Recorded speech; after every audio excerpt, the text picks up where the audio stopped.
Now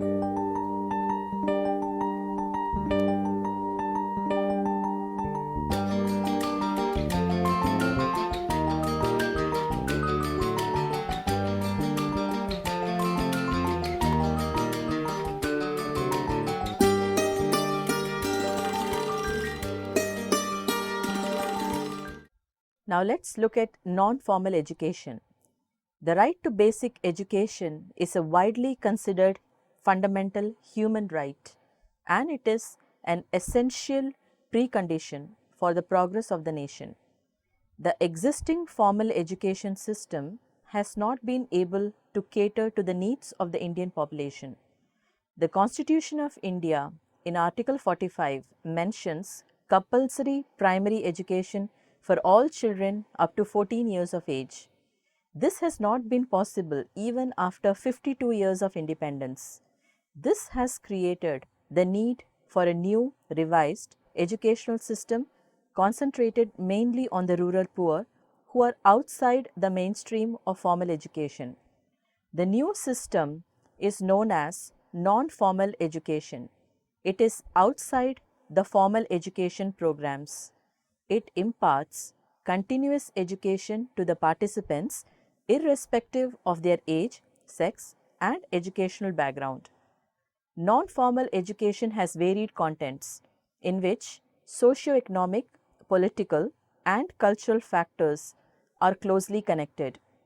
The scope of non-formal education covers activities ranging from simple memorization to the learning of complicated technologies. It covers all areas of formal education, including rural development, nutrition, health, family planning, and agriculture. It enriches the learning received through formal education. It exploits the available time and interest of the individual in bringing out the inherent knowledge so that the individual can improve his or her conditions of living. The methods followed by non-formal education are mainly the learner-oriented and based on dialogue between learner and educator. Non-formal education has certain differences from informal education. The International Council for Educational Development, that is ICED, has drawn a valuable distinction between non-formal education and informal learning. By informal education, we mean the truly lifelong process whereby every individual acquires attitudes, values, skills, and knowledge from daily experience and the educative influences and resources in his or her environment, that is, from family and neighbors, from work and play, from the marketplace, the library, and the mass media. We define non-formal education as any organized educational activity outside the established formal system, whether operating separately or as an important feature of some broader activity that is intended to serve identifiable learning clienteles and learning objective.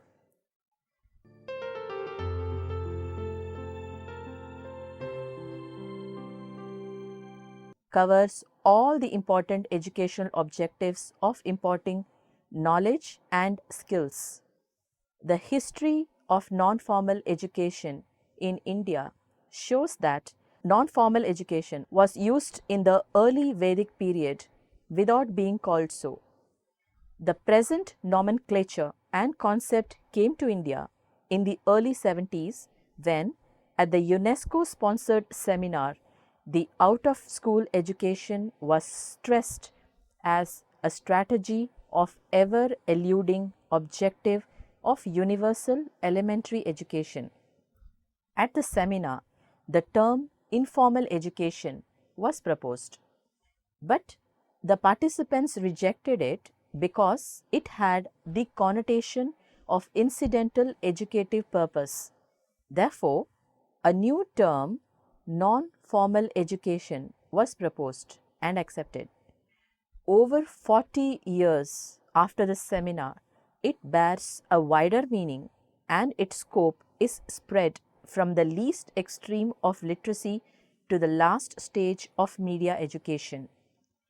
The classic definition of non-formal education, developed in 1973 by P.H. Coombs and A. Ahmed, is any organized activities outside the established formal system that is intended to serve identifiable learning clienteles and learning objectives. It can operate either separately or as an important feature of some broader activity. Then, later, a number of Indian as well as foreign educationists defined the term with necessary alterations. In 1974, the report of Ministry of Education in India clarifies that non-formal education is meant to cover various educational needs of non-school going children or dropouts.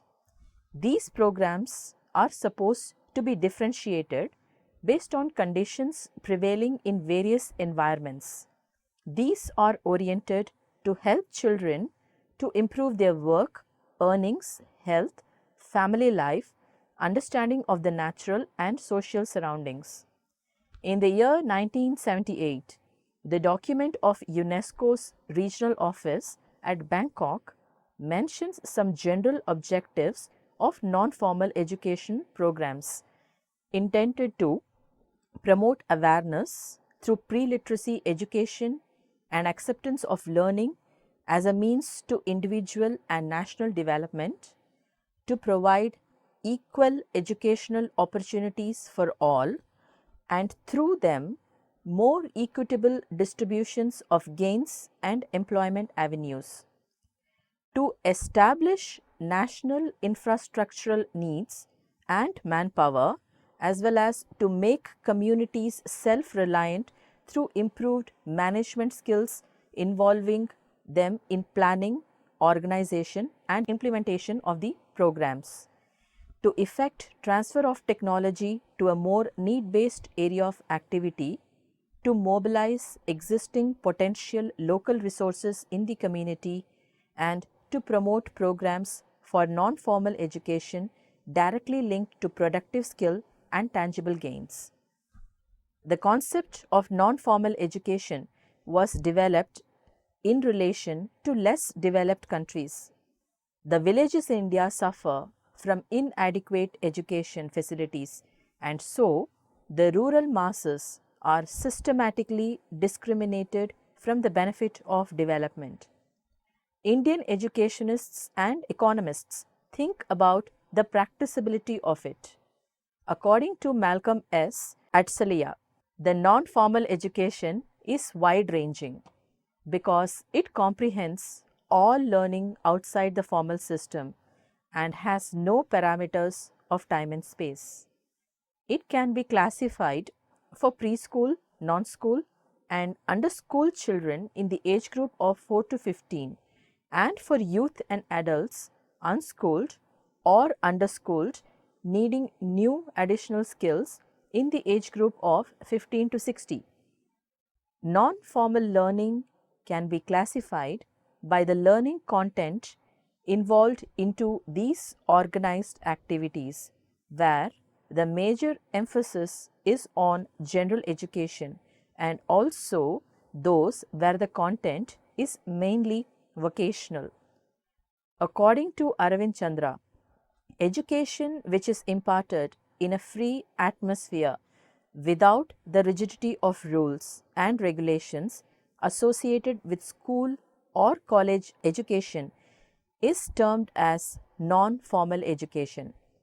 The academic objectives of non-formal education are clustered around school dropouts, functional illiterates, unemployed and underemployed youths and adults.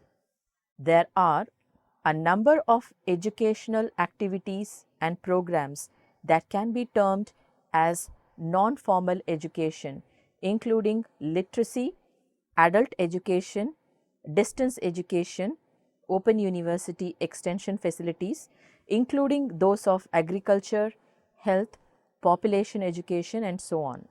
So, the process of education provided to the child or adults or any group which is structured but outside the formal education is normally called non-formal education.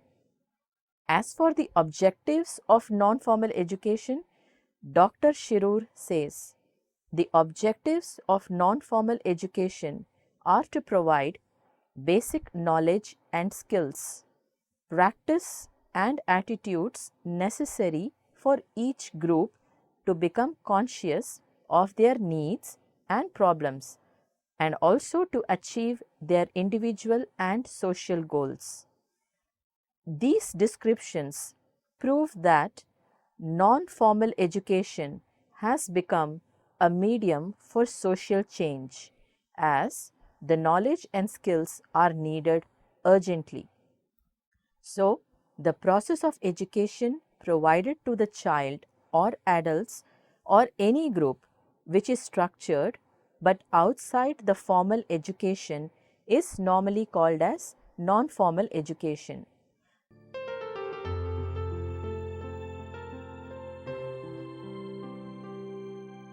Not only in India but also other countries, a lot of work has been done in the field of non-formal education. The concept had emerged initially in Western countries. Developed as well as developing countries take initiatives to promote non-formal education. In our neighboring country, Sri Lanka, the government and other agencies are conducting non-formal education programs for rural and community development. Under non-formal education, full-time and part-time technical courses run for school leavers and adults. These courses intend to give an opportunity of learning skills which would lead to employment or self-employment. In the year 1958, China started an impressive program of half study, half work, both in urban and rural areas. It is true that in its implementation, the Chinese authorities have disagreed with the nature and content of non-formal education, but they uniformly realize that Chinese education must stand on two legs, that is, the leg of formal and the other leg of non-formal, which is flexible and open education. In rural sectors, three types of non-formal education programs are envisaged. The first form has been designed to supply skilled human resources for China's slow but persistent increase of rural mechanization. The second model of non-formal education in China is the short-term training classes and education extension services. This program has a combination of offering a basic level of literacy and an effective extension and demonstration program. The classes at the commune focus on specific agricultural techniques such as seed selection, water conservation, production, and so on. The third model is non-school information dissemination activities. In this model, farmers demonstrate their techniques. The additional non-formal mechanisms are the use of television and radio and the publication of books and magazines popularized for the rural public. A successful non-formal education program was conducted in Tanzania. It was an integrated program with features like adult education centers and teacher training programs through mass media. The Directorate of Adult Education was formed in the Ministry of National Education. In the words of Daniel Babunda, Literacy themes were printed on popular textiles, and local dancing groups and jazz bands popularized the movement through their music shows at local functions. Political and government meetings would not be complete without a literacy component. The activities of individuals and organizations, both public and private, were mobilized in the war against illiteracy. In other words, a national will to eradicate illiteracy was created. Non-formal education revolution in Tanzania was a great success because the national will was present throughout the revolution. Now, non-formal education has become a part and parcel of the lives of Tanzanians. Japan's current education system originated from the Fundamental Code of Education in the year 1875. In the year 1920, the term Shakai Koyuku, that is social education, became official, and then it used to indicate education carried out in non-formal ways. The social education law of the year 1949 defined it as organized program for educational activities, including programs for physical education and recreation, mainly for youths and adults, except for those provided in the curriculum of school based on the school education law. The social education in Japan have 5 specified characters. Self-directed independent learning, that is through distance and correspondence education. Environment-based learning via multimedia.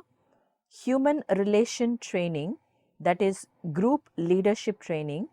Volunteerism involves voluntary service for other people in need, and community-oriented activities.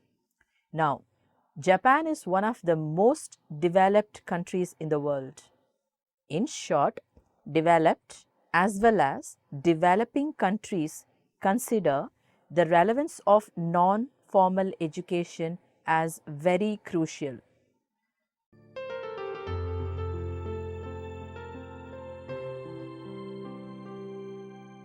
Development means the upliftment of human beings with reference to their socio-economic life.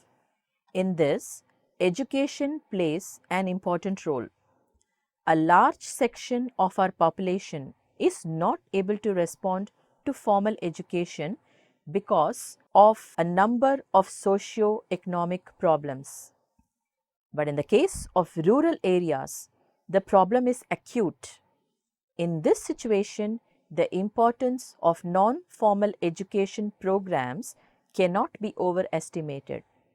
Formal educational institutions are mainly concentrated in urban areas. According to the 1991 census, the general literacy level was 52.11%. Of the literates, the urban population constitutes 16.2% and only 44.69% in rural areas. Formal education still remains beyond the reach of most of the people in rural areas. Non-formal education is the answer to rural illiteracy and ignorance. The report of Ministry of Education says the 5th five-year plan educational strategies is also based on the assumption that non-formal ways of imparting and requiring education will be developed for all categories of learners and on all levels of education for children, youth and adults from elementary to higher education. Rural development does not start with goods and commodities. It starts with people's needs and desires. it can be achieved through education. Non-formal education can meet many aspects of rural development. It is necessary to establish interrelationship between occupation and non-formal education through training of village industries, handicrafts, self-employment and other means. Students of professional institutions, polytechnics and universities can play a very effective role in imparting skills to rural people. This kind of help link their degrees and encourage them to take up voluntary activities. Functional education programs can be divided into three types: literacy programs for non-school going children in the age group of 6 to 14 years, vocational education, family welfare education and literacy programs for youth in the age group of 15 to 25 years, functional literacy for job improvement and self-employment programs for adults in the age group of 26 years and above. The teachers and the persons responsible for the execution of the non-formal education programs are called change agents. Non-formal education for rural development has been incorporated in many schemes, projects and plans for the upliftment of the rural masses. Rural universities on the line of Mahatma Gandhi's revolutionary ideas on education can lead to the transformation of rural areas.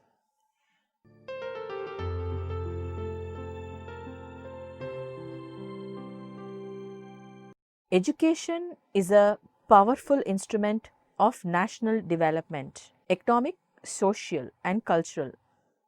The national leaders realized that a revolutionary approach is needed to bring radical changes in objectives, structures, process and organization of education. Before independence, the policy of education in India was not national in character, as the country was under foreign rule, and the educational policy objectives aimed at fulfilling the purpose of a colonial government. It is expected that India's population will cross China's population by the turn of this century. 50% of the total illiterate population in the world lives in India. It is only by spreading the facilities of education that India can emerge as a new and stronger nation. This can happen only when illiteracy is wiped out completely from our country. A lion's share of our population between the age group of 5 to 35 years is not able to receive formal education and does not get the benefit of regular education either. Therefore, the system of non-formal education should be utilized to tackle this growing problem. Various education commissions and national policies stressed the system of education outside the formal structure of education.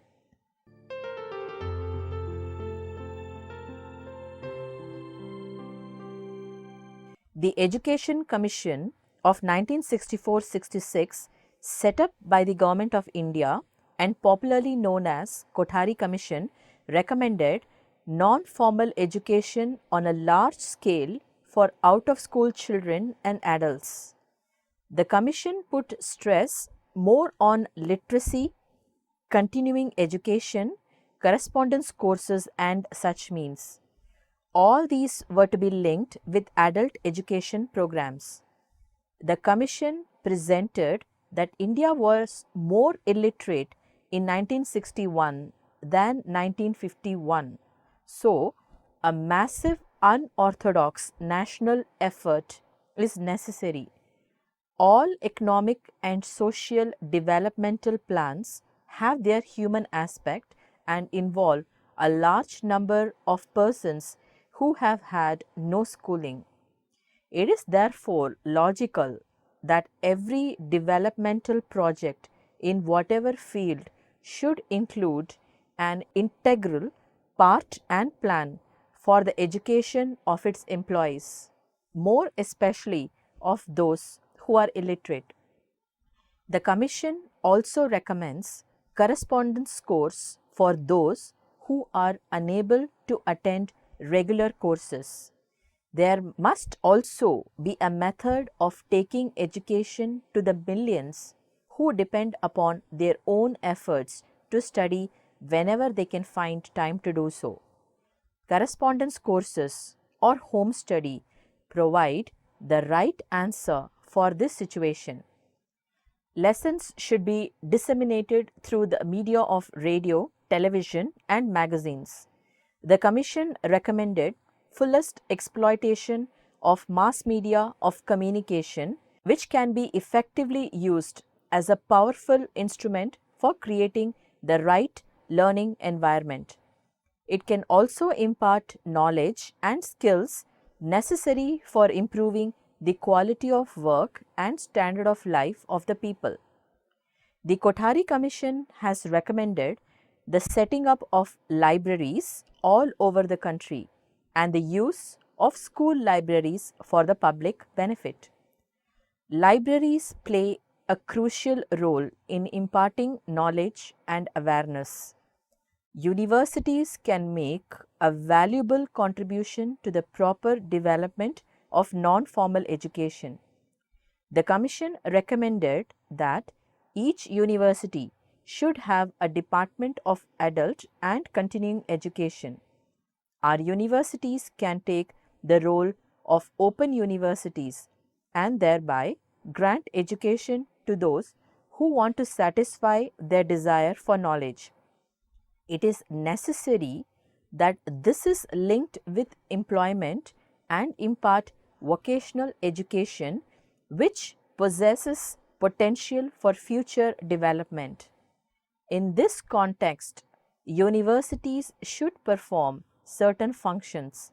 They are social, economic, and cultural development, enlightening the society to the advantages of new scientific conclusions, re-educating workers in various professions, re-educating teachers, developing new methods and skills of teaching, creating awareness of hygiene, cleanliness, population control, and providing training for various subjects.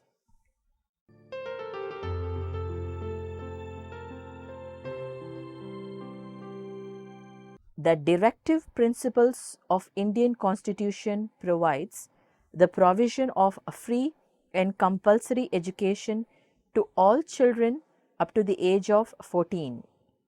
Between the period of 1951 and new National Policy of Education in 1986, a number of institutions were started for elementary education.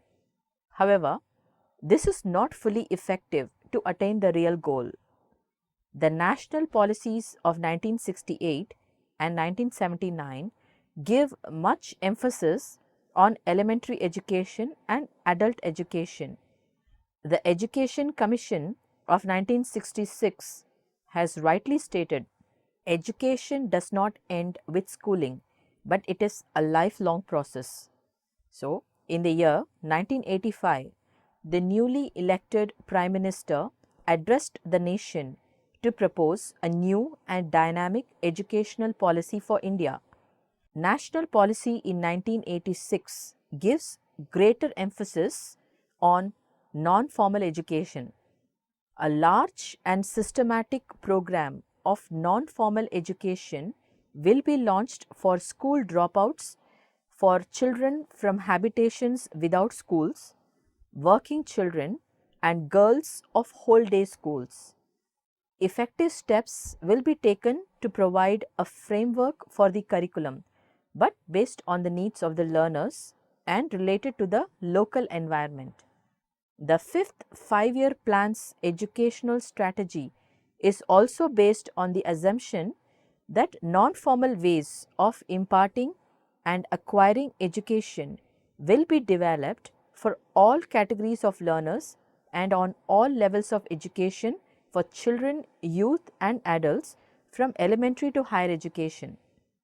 Non-formal education was proposed for rapid eradication of mass illiteracy because half of the illiterate population of the world lives in India, which also proposed to utilize non-formal channels of education like television, radio, postal coaching and so on. A separate educational TV channel has also been suggested.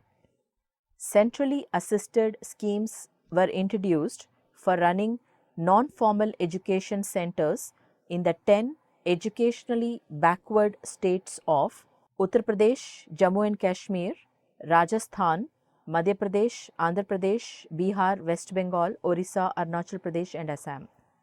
The aim of the policy was to ensure that all children up to 14 years were provided free and compulsory education before the year 1995.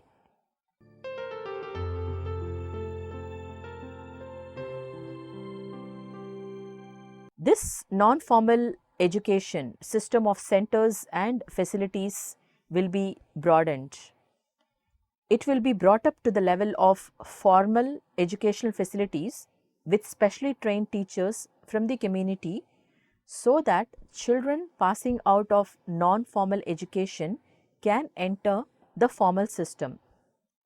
Curriculum in schools will be guided by both national core as well as needs in the local environment. According to the policy, the highest priority will be placed on solving the problems of dropouts and ensuring retention at the school level. This effort will be supplemented by non-formal education